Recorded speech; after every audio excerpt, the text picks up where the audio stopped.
أعوذ بالله من الشيطان الرجيم. بسم الله الرحمن الرحيم. عما يتساءلون عن النبأ العظيم الذي هم فيه مختلفون. كلا سيعلمون ثم كلا سيعلمون.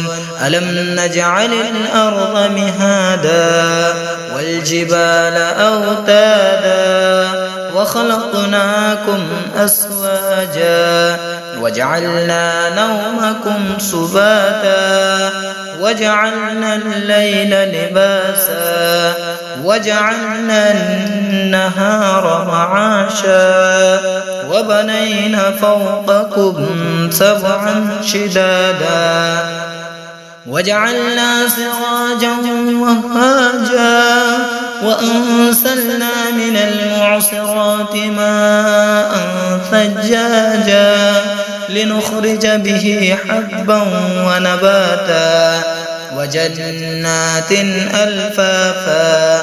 إن يوم الفصل كان ميقاتا يوم ينفخ في الصور فتأتون أفواجا وفتحت السماء فكانت أبوابا وسيرت الجبال فكانت سرابا.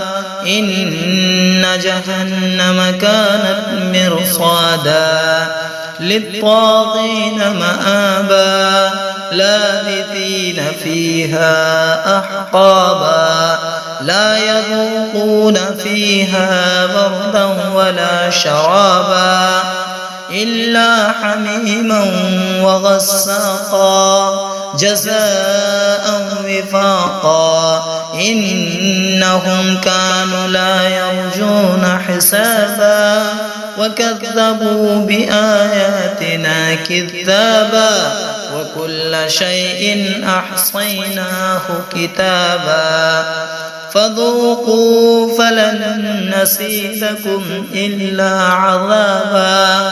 إن للمتقين مفازا حدائق وأعنابا وكواعب أترابا وكأسا دهاقا لا يسمعون فيها لغوا ولا كذابا جزاء من ربك عطاء حسابا.